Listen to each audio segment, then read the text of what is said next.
Welcome, everybody, to the TennisWorthy Podcast, brought to you by the International Tennis Hall of Fame. I'm Brett Haber. I hope you enjoyed our interview last time around with Jim Courier. In this podcast, we have an interview with one of the greats in the history of the sport, one of the legendary Aussies whose career was interrupted by the split amateur professional circuits, which of course was only resolved in 1968 when tennis went open. We're talking about Ken Rosewall. I was starting to play junior events when I was 7 and 8. At that time I played in the 13 and under events, and I started to win a few as I got a little bit older. I played in the 15 and under events and I won those as well. The backhand seemed to be more of a natural shot to me, and I think when I was younger I used to hit it flatter. You know, when I was 33 until I finished really playing top tennis at the age of 40 or 41, I played some of my best tennis. Now, if you know just one thing about Ken Rosewall, it's probably to do with his backhand, which in his playing days was one of the most feared shots in the game. But did you know that he was actually ambidextrous and probably should have hit with a two-hander? Almost certainly would have done if he was growing up today. Tennis is a great sport for longevity, with several major champions living well into their 90s and one legend, Vexatious, living to 100. So Ken Rosewall was a mere youngster of 88 when he sat down in Melbourne and spoke with Chris Bowers. Ken Rosewall, what do you think it is that makes you a Hall of Famer? Well, I think longevity has helped my game and my reputation, but, when you start off being a tennis player at a young age, you never really know what's ahead of you, and at 17 years of age, I had the opportunity of travelling with the Australian amateur tennis team, and my twin partner, Lew Hoad, was with me. So as a 17-year-old, we hit the international tennis circuit. So even at that stage, I didn't know what was ahead of me. So I think with my reputation from winning some major events and being successful in some of the Australian Davis Cup challenges, and it's kind of put me in a situation where I was considered to be part of a Hall of Famer. I mean, a lot of people quote your name when they say the oldest player since Ken Rosewall because you played so long. Do you think that's a big part of it? Well, yes. I never expected to be a player that had any kind of performance to speak of. Certainly after the game became open, and I was already 33, so I was old, I suppose, by tennis players' standards. But it gave me another tennis career, because I lost 11 or 12 years as a professional from the end of 1956 when I joined the Jack Kramer group of professionals, and so we hoped that we might have a chance to get back to playing international tennis and so on, but never expected it would take that long. But in any case, when I was 33 until I finished really playing top tennis at the age of 40 or 41, I played some of my best tennis. Take you back to your childhood. You started playing at the age of 3 because your dad, who was a grocer, he bought 3 clay courts. Is that right? Well, that's right. It's the last years of World War II. We lived at a suburb called Rockdale in Sydney, and I'm an only child, and both my mother and father played tennis and were interested, and I think really adding to that, there was a lot of the leading players in Australian tennis, both men and women, that came from tennis-playing parents. So that's why tennis in Australia was very strong, and we learnt what was right and wrong and so on. But because of his interest in tennis and where we lived, there were courts available, and at a moment, he purchased these 3 tennis courts. So from a very young age, I was with him, when we showed a bit of work and maintenance on the courts because of the competition that was on and so on. So, yeah, good memories from him. Do you know whether the courts still exist now? Yeah, they still do. I don't live in Sydney now. I've moved up to the Gold Coast in southeast Queensland, but, nostalgic trips to Sydney to see some of my relations. I go into the Illawarra Tennis Association courts. As the 3 old courts that my father had are now part of the Illawarra Tennis Association, and they still are used. Probably not as much. They were not favourable, the way rules and regulations were for building tennis courts, because they ran east to west, and mostly tennis courts are built north to south, I guess because of the sun. But anyway, at the end of the war years, I think my father was fortunate enough to pass the courts on to a gentleman by the name of Arthur Chapman, who was really well known in the district of Illawarra, the Tennis Association, and did a lot for tennis. There were 4 other courts that Mr. Chapman owned that really ran into these 3 courts that my father owned, so he had the 7 courts. But with development in recent years, a lot of tennis courts have been gobbled up for the value of real estate, and those 4 courts that Mr. Chapman had at Rockdale were taken up for home apartments. And the ones that you learned to play on, were they clay as in the European or North American sense, or were they the Australian anthill?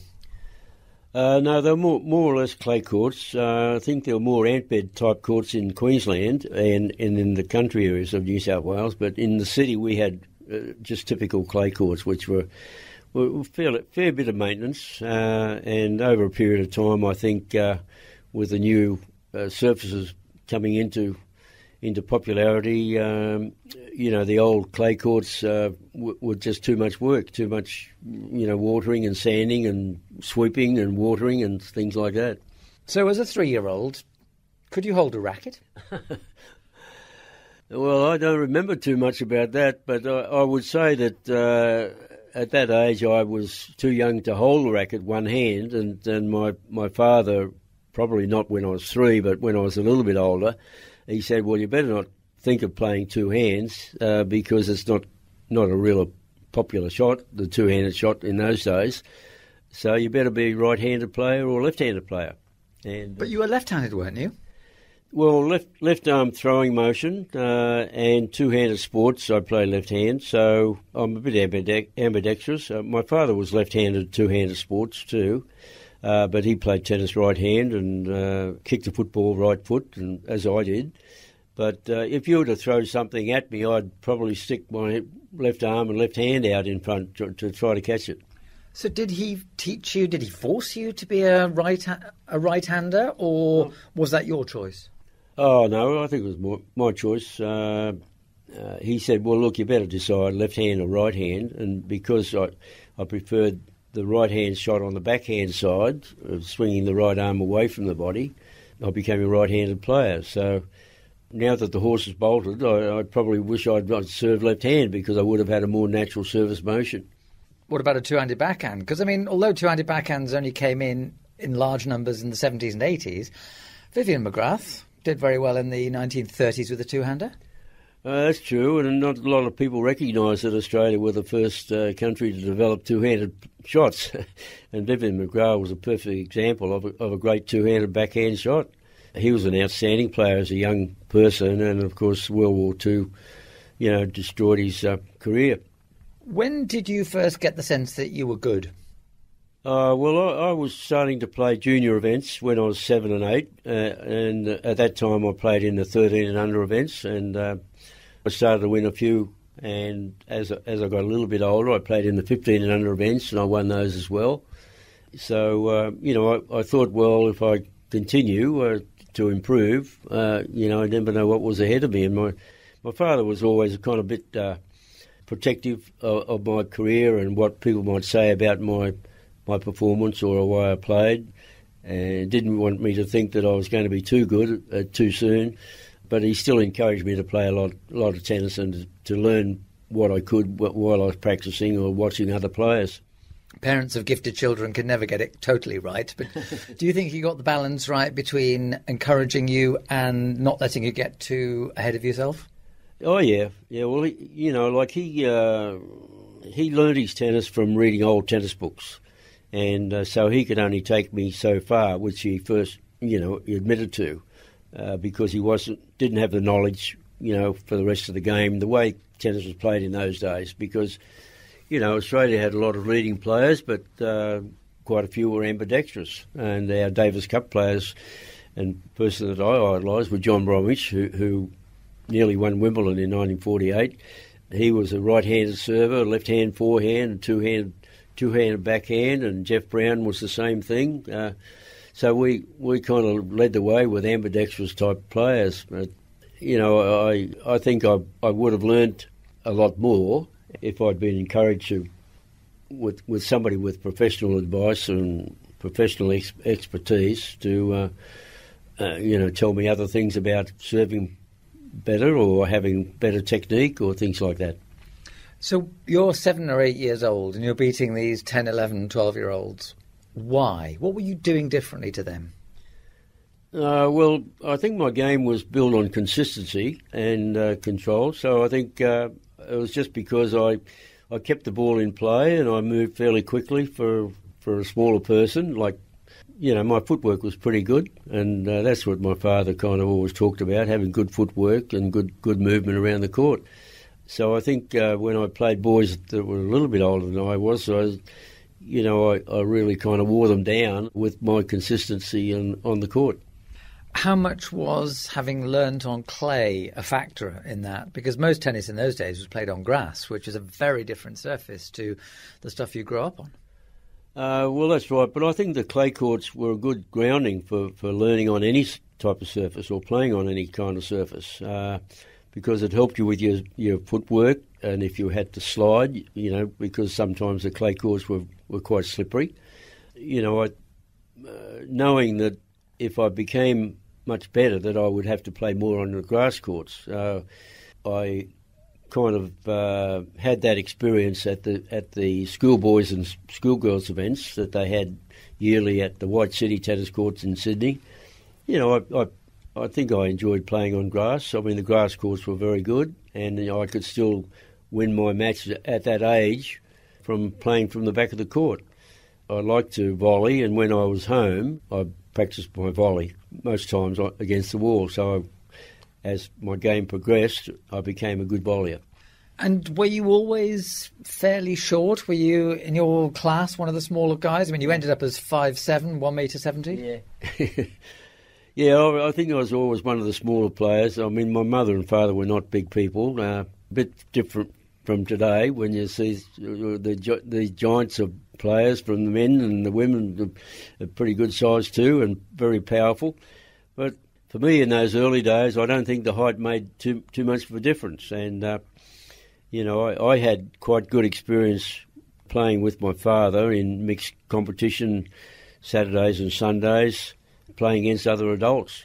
So my incentive of playing bigger people was there, and it didn't seem to worry me too much. So it's something that I had to put up with for the rest of my career because I was always the smaller player. You see, listening to this background, you're ambidextrous, you hit with both hands but then are forced to be a right-hander, or chose to be a right-hander. You're one of the smaller guys, and you're playing on clay when most people were playing on grass. I mean, it's astonishing that you were as good as you were, isn't it? Well, as I said, I started playing the grass court tournaments, like when I was 13. I mean, I think at that stage I was still able to win the matches playing on grass from the back of the court. I probably learned to play more of an all-court game as I got a little bit bigger and a little bit older and a little bit more experienced. But, it was something that you had to adapt to. I mean, once you moved off the clay courts, the important events were played on grass. The events for recognition were played on grass. And if you won grass court tournaments, well, you kind of recognised a little bit more readily. Did you have any setbacks in your junior days? I mean, you're painting a picture of it as a fairly steady stream. You're beating the 12-year-olds at the age of 7 and 8. Were there any points where you seemed to hit a wall?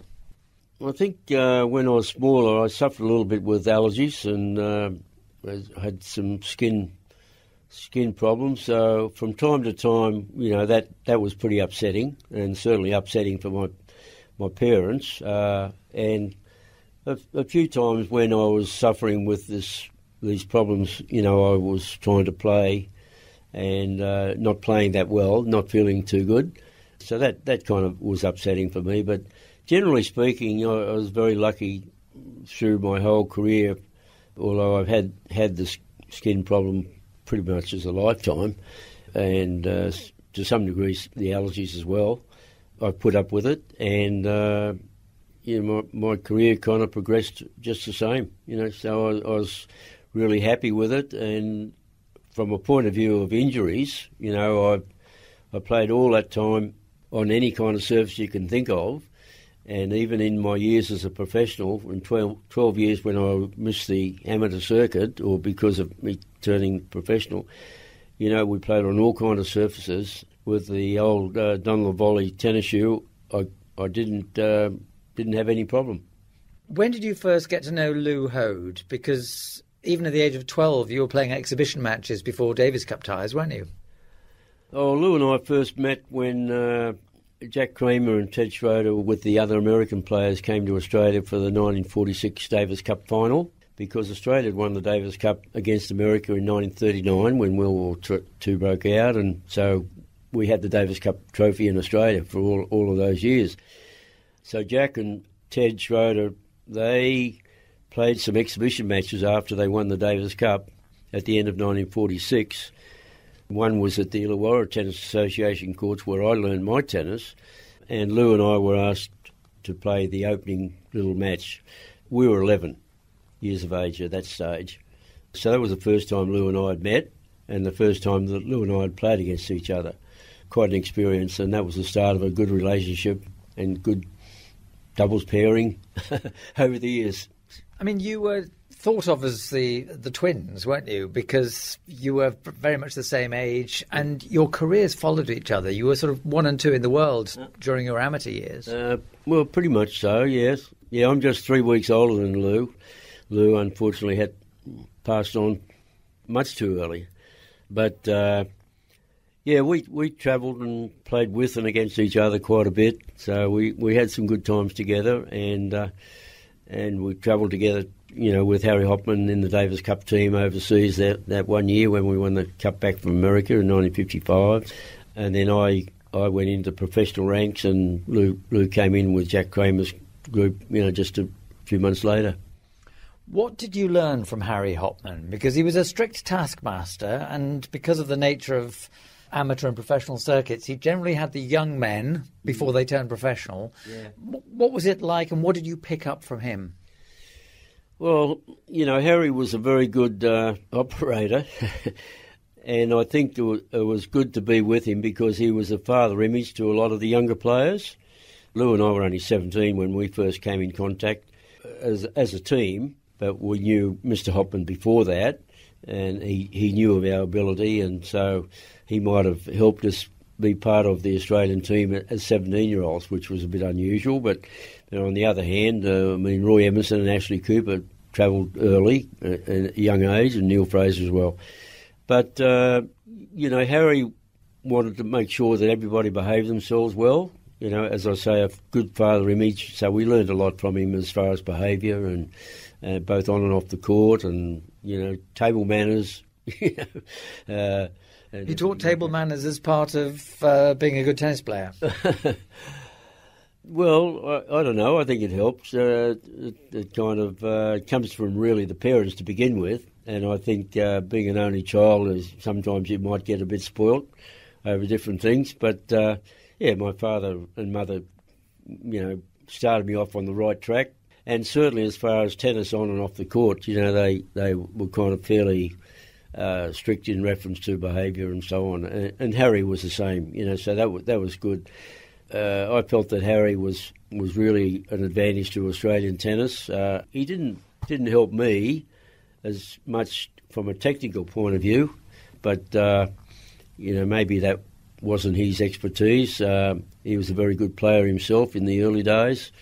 I didn't have any professional advice over advice from my father, and he could only, as he admitted, could only take me so far. So I would have appreciated having a little bit more expertise in reference to advancing my particular weakness. So did you have a coach as such? No, Lew and I were just on developed on natural talent. You know, I mean, Lew had a lot of natural talent, and he was helped by Adrian Quist, who was part of the Dunlop organisation. So, and Lew played with the Dunlop racket, and I was with the Slasnier group. But no particular professional advice. You know, time maybe one-off occasions. Your first two major titles came in 1953, the Australian Open when you were 18, and a few months later, Roland Garros. Yeah. Two very different surfaces. What do you think you had at that age that allowed you to beat the best amateurs in the world? Yeah, it's a good question. I don't know. I think I was pretty excited about being a winner at the Australian title. That kind of came as a surprise to me and to everybody else. And my story on that is the fact that Frank Sedgman and Ken McGregor, after the Davis Cup of 1952 in Adelaide, they went into professional ranks with Jack Kramer. So it weakened the field at the Australian Open, which was played at Kooyong in Melbourne.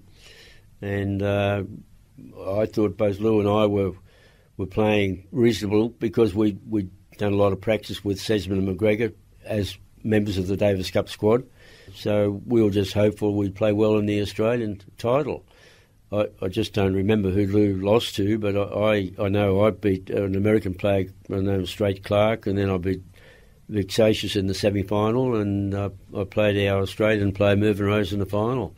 So I surprised everybody, as well as myself, so I was very proud of winning the title. And winning the French title, I mean, was it almost more natural for you to win Roland Garros, given that you'd grown up on clay? Yeah, well, I enjoyed playing on clay. I played the French title the year before, and I lost to Fausto Gardini, who was a top Italian player, 6-2 in the fifth set. It was a really good experience, and we had some other tournaments around Europe before and after Wimbledon, before we went to play in America on the grass courts, as it was then.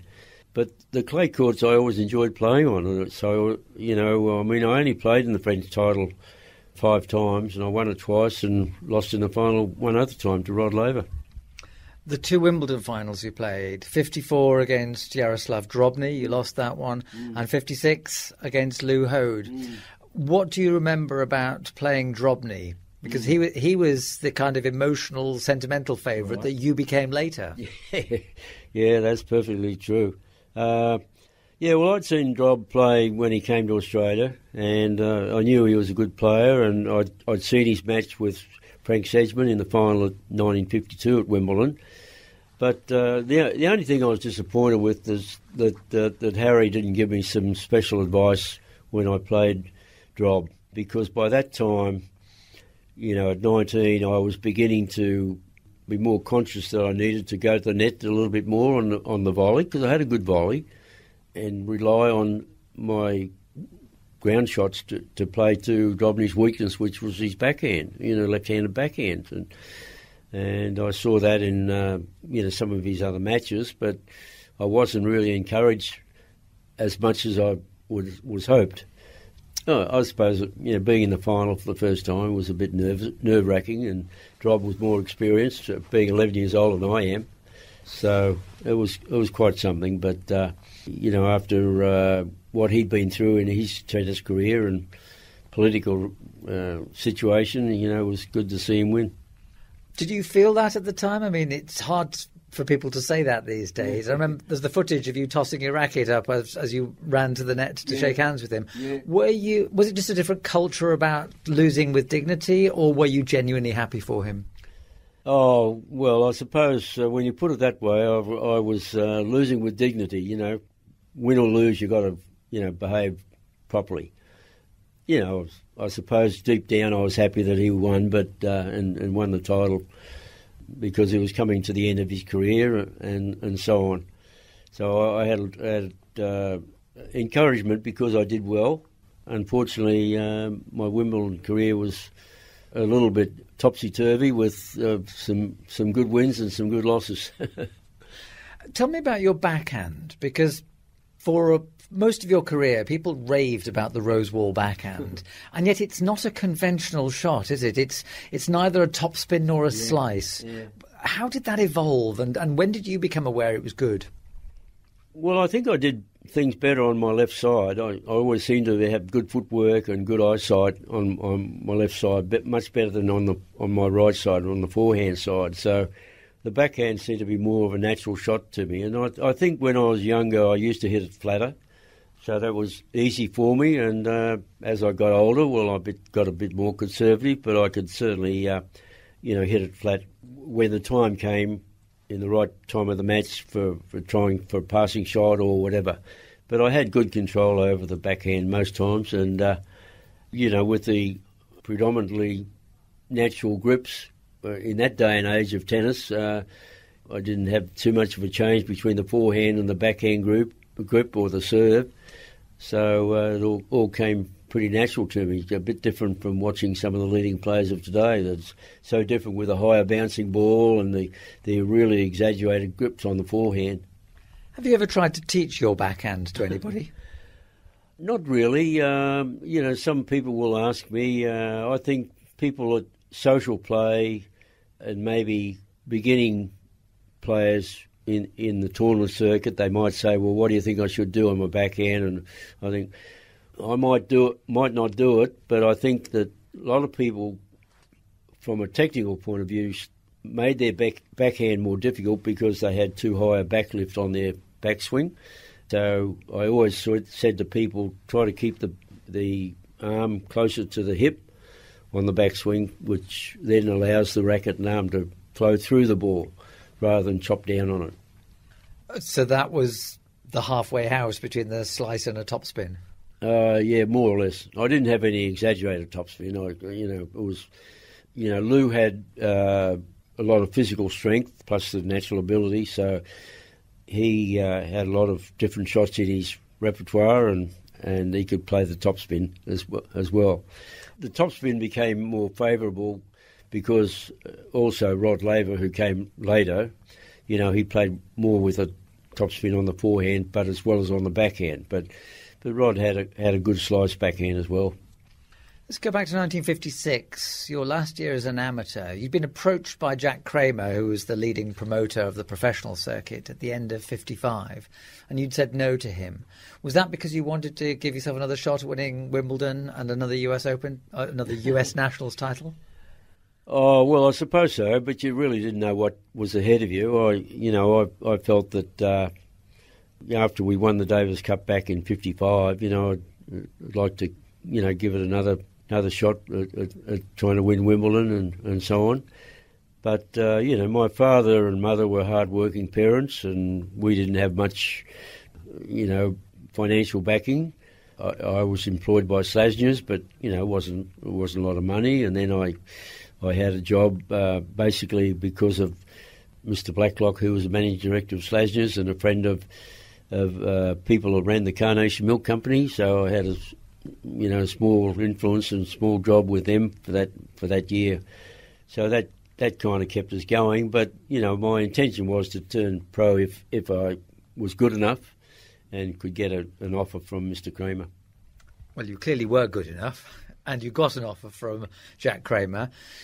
Was it very sad to have to leave the prestigious tournaments, or was it a no-brainer given the economics of your life?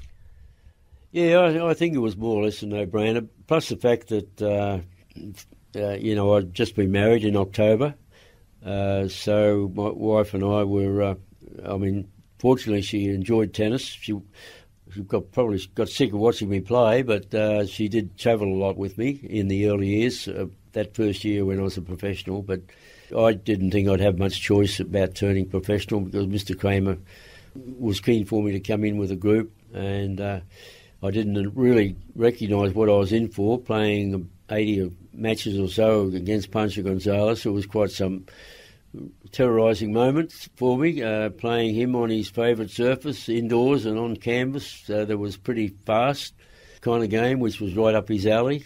He was one of the top players. How did you deal with that? Well, with a fair bit of difficulty because, I didn't have the power that Gonzalez had. He's a 6'3" person and, he had just a marvellous reaction on his service action. He was just a top competitor. He'd get a little cranky from time to time and pick a bit of an argument with linespeople or umpires or somebody in the grandstand or something, but usually he played pretty well. And my first year, I lost 51 matches to 26, I think. He was a top player, and even when he was over the 40-year bracket, he still played some top tennis. I'm not sure how much we should read into the 11 and a half years you played on the professional circuit, because it was this group of players who went from city to city, playing sort of pretty much the same opponents each night. But in 1963... you played Rod Laver 13 times. He'd done the Grand Slam in the amateur world the previous year, and you won 11 out of those 13. Okay. I don't know what it was, but I know Lew had a very good record with Rod to begin with too. Rod always looked up to Lew as his idol, so that made it probably more difficult for him. But we had our first lot of matches in Australia, and that was when Rod had moved in early '63, so he was definitely very helpful in reference to keeping the pro game going, because we needed somebody else to come in and really be the top player.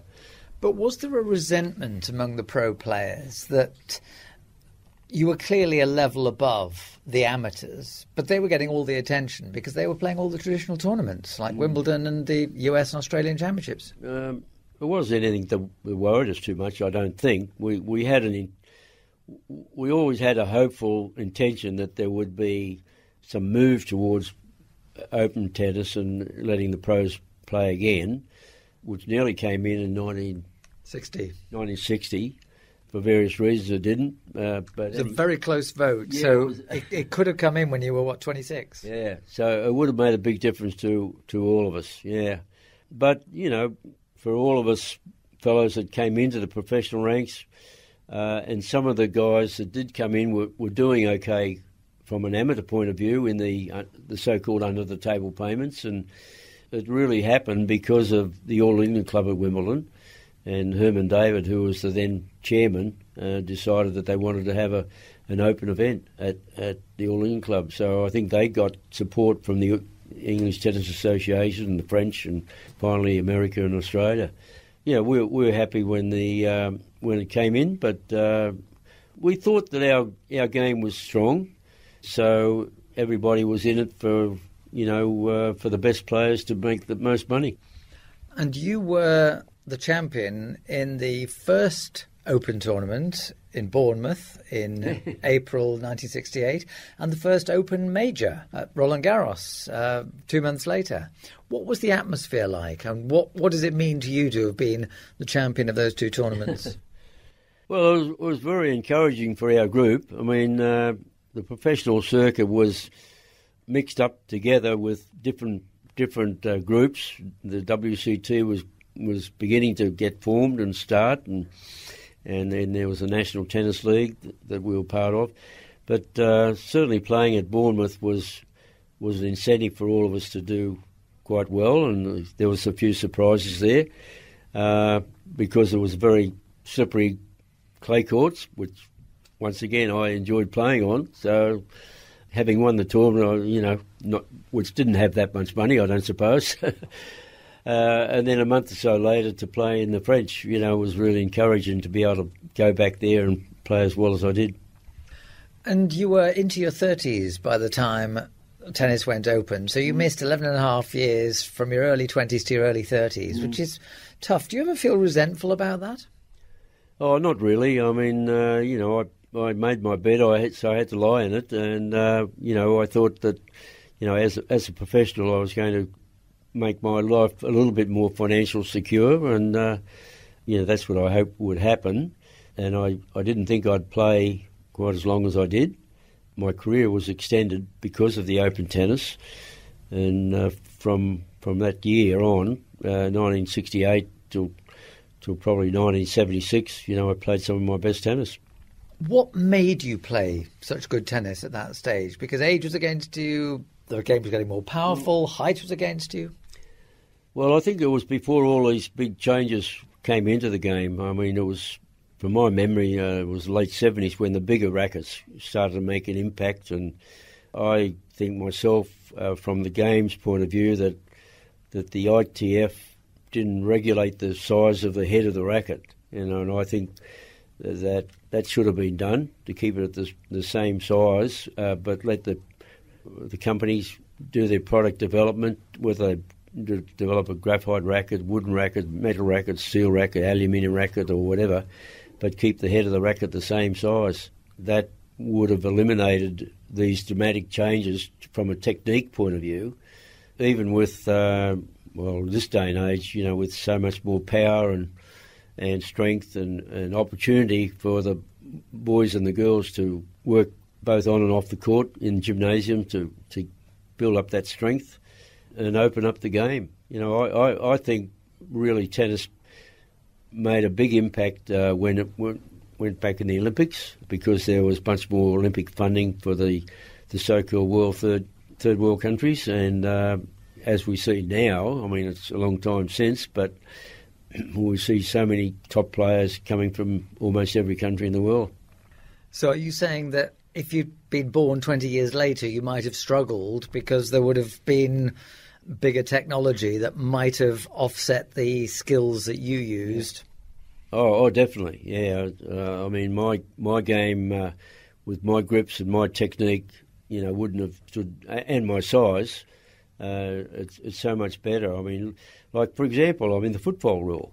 The football rule where everybody at my age or more learned where we had to have one foot on the ground and we were not allowed to swing the other foot over the line.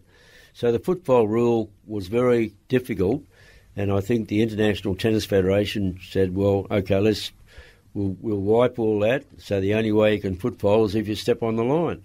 So it allowed everybody to jump. So we see now ladies and men that are well over 6 feet, and they jump another 12 inches off the ground when they serve, and they have great leverage on first serves and second serves. Because the serve was always it was a big part of your game, but it wasn't a powerful part. It was the way you placed it and the way you spun it. Well, that was the idea. I had to work for all of my points just about. It's only on the fast grass courts, where my serve kind of carried low a lot of time, and that's the way the game was played, and because the grass court ball bounce was lower. I think I always played well on the Forest Hills grass courts because you got some good bounces and soft bounces on the soft turf there, so that helped my game quite a bit. So I enjoyed playing the US Open at Forest Hills. Let's pick a couple of matches. The Wimbledon final of 1970, where you came back from 2-1 down, had a fantastic fourth set against John Newcombe, but then lost it in 5. Yeah. I mean, you were the sentimental favourite that Drobny had been 16 years earlier. Well, that's right. I'd played with and against John for many, many years because we were both with the Slasher Corporation in Sydney, and I was asked many times to practice with this young junior player. So, yeah, John was very conscious of his game and his knowledge on whoever he had to play or whoever he played with. So, yeah, it was just unfortunate. He was a very good competitor, as his reputation has said. And when we played in the final, on that particular day, he was just a bit too good. In Dallas in 1972, you had the most amazing match against Lever, and you beat him. Now, again, perhaps winning in your late 30s has become fashionable again with Federer, Nadal, Djokovic. That's it. But at that time, it was a major statement, wasn't it? Well, it was. The WCT circuit turned out to be pretty good for me. I mean, it started in 1971, and the top 8 players, depending on your qualification or the points at the end of the 20-tournament circuit, the 8 players played off in the final. So, I was very fortunate that my game kind of came to a peak at that time. So Rod and I had played in the final then. And in the next year, the circuit was reduced to 10 events. And once again, pretty much the same 8 players qualified. I had a good win.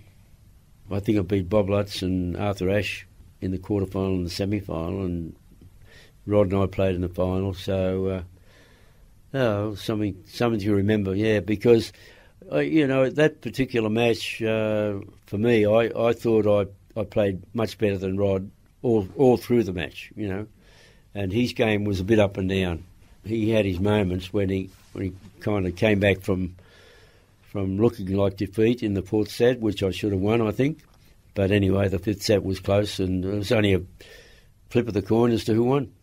And perhaps the most sentimental part of your career were the two runs, one to the Wimbledon final and one to the US Open final in 1974. You were 39 years old. You were 40 in November, just after the US Open. Okay, you were beaten by Connors, who was the brash young thing and beating everybody, but that must have given you incredible satisfaction. What was it that allowed you to defy the years? Yeah, I don't know. I find it difficult to answer. 74 was a strange year because that was the introduction of teams tennis in America. For some reason or another, I signed up with the team in Pittsburgh, and my family came over with me, and our two boys went to school in Pittsburgh during the northern summer. And the teams tennis circuit was stopped halfway through so you could play it those 3 to 4 weeks in England, including Wimbledon. So nobody really knew how they would play because the teams tennis format was just short sets, and we just didn't know. But, I went to Wimbledon with my family, and I was very relaxed with the whole thing, and I was in good shape because I'd played a fair bit of tennis. And, lo and behold, I did fairly well. US Open was a different matter. I mean, Jimmy Connors was a very good competitor and very strong. And unfortunately, I didn't play anywhere near as well as I would like to. But I did play Jimmy in quite a few finals of the other events, and I didn't do well against him as well as I would have liked because most times I was usually physically exhausted by the time I got to the final, and he was far too good. And that final at Forest Hills in 74 was the last one on grass at the US Open. It certainly was, yeah. I played there once more when the courts were hard-true or like clay courts. I think I lost to Higueras, who was a specialist on the clay courts. That was in 76, I think. Yeah. We've talked only about singles, but doubles is a very big part of your life. Career Grand Slam. Do you think of tennis in your era as very much singles and doubles, the way that they don't tend to think of it as the same discipline now? Oh, I think when the players started playing the circuit, I mean, you're always sort of playing doubles as well. I don't know. I suppose the money side of it came into it because, there wasn't the extraordinary prize money in men's singles, and there wasn't extraordinary prize money in ladies' singles either. Doubles, I enjoyed that to a degree, but singles was what most of the leading men wanted to do better in the singles than the doubles. But I played with Lew Hoad quite a bit to begin with, and then Davis Cup match, Lew and Rex Hartwig played and formed a good pair. I played with Neil Fraser. We beat Seixas and Traber at Wimbledon that one year when we lost to Hartwig and Hoad in the Wimbledon final. When was that? 1955. And then in the professionals, I played quite a bit with Fred Stolly, but I had to play on the forehand court because Fred wanted to play on the backhand court. And then I also played a lot with Pancho Gonzalez. So, yeah, it was good. Dennis Rolston was another one. He always did better in doubles, and I enjoyed playing doubles with him too. But Lew Hoad was if you had to play one doubles match with any partner, alive or dead, you'd go for Hoad, would you? Oh, yeah, I think Lew on his day was one of the best players. The way the game was played and the technique of play, I mean, Lew had everything with the game. He had a lot of touch, he had a lot of feel, he had a lot of power. And when he really set his mind to it, he can play exceptionally well. In 1980, you were inducted into the International Tennis Hall of Fame. What do you remember about that, and what did it mean to you? Well, being in Newport, Rhode Island does take me back a long way because Lew and I were first in the Australian team at 17, and that's when we first played there. And the Newport, Rhode Island was one of the main tournaments on the American summer circuit before the US doubles in Boston at Longwood Cricket Club. So my experience at Newport, Rhode Island was something to remember because even in the earlier pro days, we played a lot there with Mr. Van Allen, who was basically responsible for the tiebreaker system in tennis. He said, well, yeah, you pros can come and play here in August and I'll give you $10,000 for prize money and maybe $2,500 for tournament expenses, but as long as you play to my rules. So we played there several times, and one time it was serving from 3 feet behind the baseline. The next time it was table tennis rules, and one other time was what he called the 3 bounce rule. So in other words, if I was serving, I had to wait for the ball to bounce once on my side of the court before I could go to the net. You couldn't serve and volley. And the same if you were returning, you couldn't come to the net after return. You have to wait for the ball to come and bounce on your side of the court. So we had quite an experience of different types of tennis there to encourage more rallies, I think, because there was an indication that the serve and volley game was too short. There were too many quick rallies. So that was James Van Allen seriously experimenting rather than just having a bit of fun. Mm-hmm. Yeah, well, Mr. Van Allen, he was concentrating on the tiebreaker. He wanted the 9-point tiebreaker, which was used at the US Open in 1970 and for the first few years. Yeah. Well, now that you've mentioned it, I liked it because I won the tournament in 1970. So I played Tony Roach in the final, and our third set was a tiebreaker, which I think I won at 5 points to 3, or something like that anyway.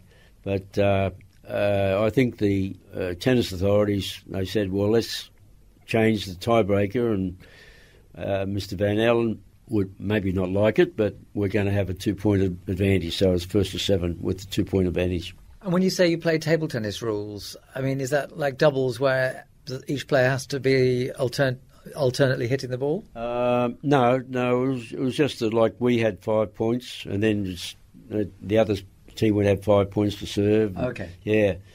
We played that a few times. Was there any scoring system that you'd like to have had tennis pick up that just never took off?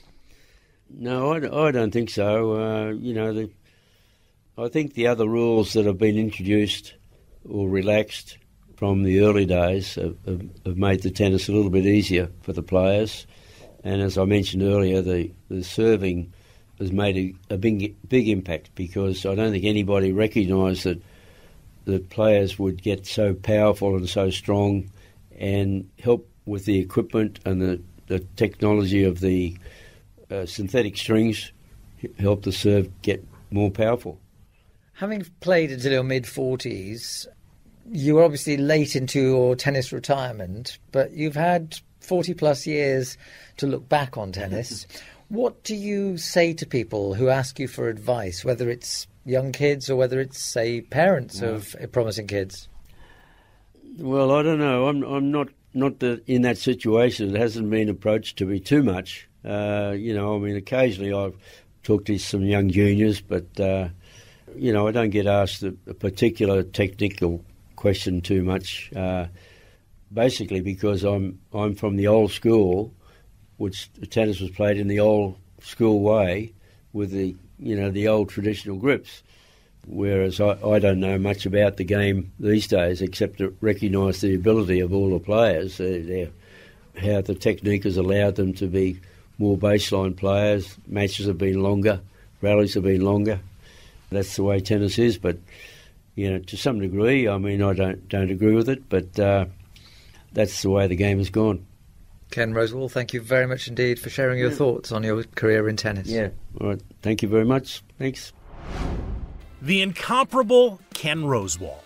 And I certainly hope I sound that lucid when I get to 88. The grips may have changed, but Ken Rosewall is still a member of a very special club of tennis champions, that great Australian post-war generation that included Frank Sedgman and Ken McGregor and Lew Hoad and Neil Fraser and Rod Laver and Roy Emerson and John Newcombe and Tony Roach and on down the line.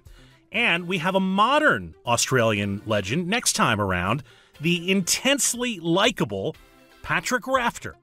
Listen to his endearing honesty on the next edition of the TennisWorthy Podcast. And if you're enjoying these interviews with legends, please do tell your friends and family about them. Help us spread the word. The TennisWorthy Podcast is brought to you by the International Tennis Hall of Fame in association with the Tennis Radio Network. I'm Brett Haber. Thanks so much for listening. We'll see you next time.